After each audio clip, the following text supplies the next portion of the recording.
Dr. O, every Monday in the Center Square and on the Center Square Newswire service, your Everyday Economics column appears and you look at the week ahead. There's plenty of things coming up to talk about in the coming week. Why don't we start with new home sales, though? You've got some interesting data points there. Yeah. So, the housing market has continued to kind of bounce along the bottom despite improvements in housing affordability. In the past year, we've had, mortgage rates are a little bit lower than a year ago. Mortgages have been declining since May. Income growth has outpaced housing costs, right? In personal income, median personal income is up 3.8% year over year, roughly.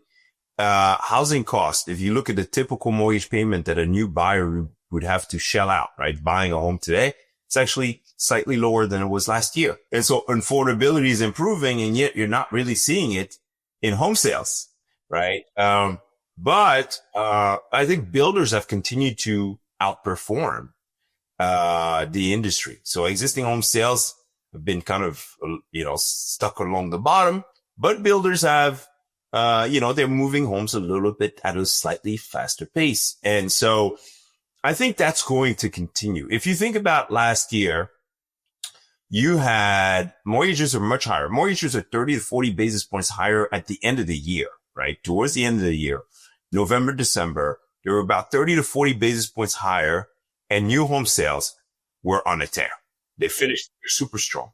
So I think that potentially you have a little bit less competition from resale inventory, perhaps, right? I think resale is still rising, but rising at a much slower pace because sellers are, remember sellers come in the spring and then they pull back, right? They pull back into the summer and winter months. So you expect sellers to continue to pull back. New listings on Zillow. So existing home sales coming on the market fresh coming on the market have been declining for 2 consecutive months already.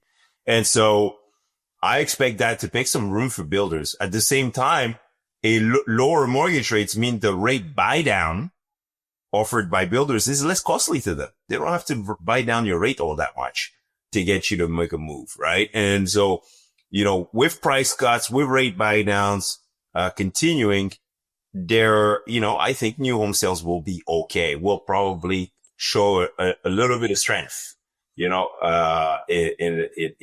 next week's number. So, Fed Chairman Jerome Powell is speaking today. We're taping this on Friday, August 22nd. He's speaking today in Jackson Hole. He has objectively been under a tremendous amount of pressure by the Trump administration to make a change to the federal borrowing rate. How significant is the decision that he ultimately makes? Well, his words today, on what we'll see in terms of rates. He won't say anything about rates. He will talk about the economy. And I think people will pay attention to his comments about the economy, right? Inflation has been moving higher, which brings me to the PCE price index, which, personal consumption expenditures going to get released next week. And 3 consecutive months, we've seen an uptick in prices, right? In the index, right? The acceleration in the index. And so, he'll talk about inflation. He might want to distance himself from the administration, by maybe not even mentioning the Trump administration or tariffs at all. But, he will talk about inflation. In fact, inflation is remaining somewhat stubborn, moving away. He might not say moving away from target because he probably doesn't want to spook markets. I think everybody knows inflation's been moving slightly away from the 2% target. And then he'll talk about the labor market. I think financial markets expect him to be somewhat dovish. To be showing concern about the slowing down of the labor market. Hopefully he delivers, because if he doesn't, then if people walk away from that speech thinking no rate cuts are coming, there's no telling what we're going to see. There's going to be a ton of volatility in the markets, after that. Now remember, I'm not even sure of what we're going to see, even if we get a rate cut, right? I think people are talking about a labor market that's slowing. I have been one of those people saying, hey, let's watch for that labor market. At the same time, if you take into account the fact that you have a shrinking labor force, your labor supply, you have a shrinking population, you have a slowing population growth, due to all the first the aging, but also the policies on the immigration front. It would be really interesting to see what happened to wage inflation, going forward. Then you also have this bill that was passed this late, the fiscal policy is just, big fiscal deficits. Well, what do? They're somewhat inflationary, potentially inflationary. And so I don't even know if the right move is to cut right now, right? The unemployment rate's still low. It could rise, but if productive capacity is shrinking, then,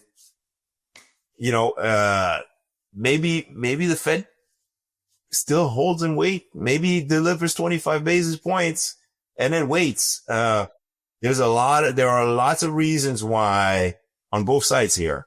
There are lots of reasons why the labor market being the primary reason why we think we might have to cut. At the same time, maybe we don't actually need a ton of job creation in order to keep the unemployment rate where it's at, right? So maybe, 40 to 50,000 jobs a month is kind of okay to keep the unemployment rate exactly where it's at. So I don't know. Could that be the case? I mean, we've talked about, where unemployment is sat, and I believe it's at 4.1% at this point, which is, just a shade above full employment. Yeah, we are at full employment, given the fact that you have the immigration policy in place, you start to think about, whether or not, 50,000 jobs a month is kind of just what's needed. And so, if you try to, because look at I give you another one. Look at the initial claims. Initial claims remain very low. Layoffs remain very low. Right. In fact, the initial claims dropped again, right? The initial claims came out yesterday. They dropped again. Initial claims remain very low. So, you're not seeing a big increase in layoffs, right? The unemployment rate is going to stay pretty low.